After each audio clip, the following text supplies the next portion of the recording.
My name is Gary DeAngelis. I was born in Jersey City, New Jersey, and lived in a lot of different places in the United States and around the world. Just fell in love with Charleston and the surrounding areas. Biking to work is a great experience. I don't have to worry about parking. I don't have to worry about anything except being aware of the street and the cars and such.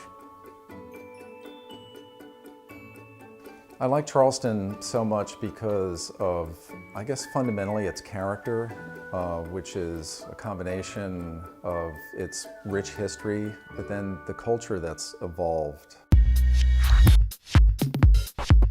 We have this thriving community that is rich not only culturally and historically, but it seems to be a fountain of creativity. Charleston has traditionally been thought of as a lifestyle community, for leisure, hospitality. You've got the port, and it had never been thought of, for as a technology center. And what we thought of back in 2000, as we said, what if we could leverage the lifestyle to attract technology companies? And you fundamentally need to understand that technology companies, the employees in technology companies are attracted by lifestyle. So typically they're high lifestyle communities with a lot of amenities in terms of not just natural amenities, but also the built environment, and activities and such. They also look for a lot of cultural programming. They also look for good schools. So it was at the dedication of our second incubator, Flagship 2, where the CEO of People Matter actually coined the name Silicon Harbor. And he says there's so much activity going on as it relates to software and service companies in Charleston that this has become, or is becoming, Silicon Harbor. And immediately he said that, a lot of people kind of gravitated to, okay, you think of Silicon Valley and you think of technology.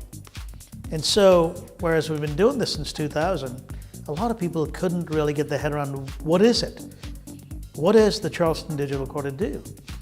So, to replace the Charleston Digital Quarter with Silicon Harbor immediately conjures up a technology community.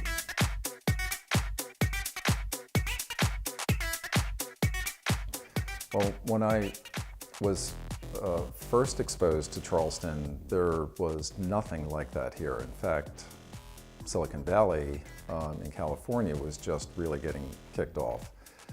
And in trying to get to Charleston for the longest time over the years, and the reason we couldn't make it happen is there weren't the kind of jobs that were suitable for my wife and I.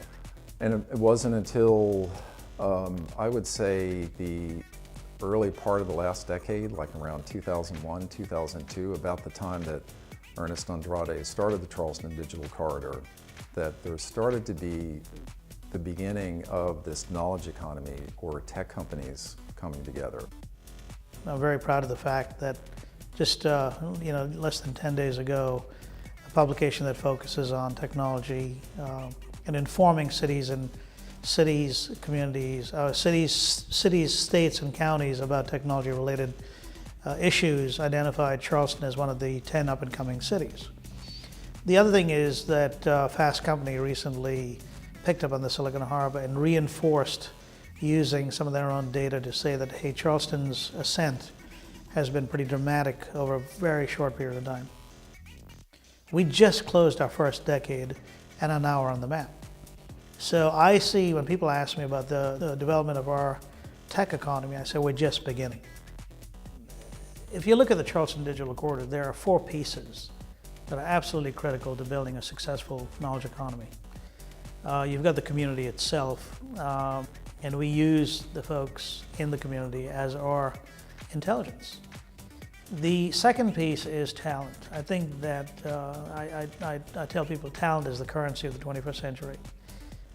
It's not the incentives, it's not the cheap labor, it's not the cheap land. It really is getting highly qualified talent. The third piece is the capital piece, and we've made connections with people who need to raise capital, and we'll soon announce the launch of our own capital fund, if you would. And obviously then the fourth piece is the facilities. You've got to be able to house all this programming in one place. We've made it onto Milken's top performing economies. We now have made it on this list of one of the top 10 destinations for up-and-coming destinations, I guess, for technology communities. We've made it into Fast Company publications. So you're starting to see some external validation in an organization that does not have any marketing arm. So our focus is primarily just to keep our heads down and focus on addressing the needs of the community. And we're very fortunate that now externally, you've got folks starting to validate our model. My wife and I love Charleston. In 2005, when we finally got the opportunity to move here, it was a dream that we both had for so many years. And I tell people I'll live anywhere in the world, but the only place that I'll live in the United States is Charleston.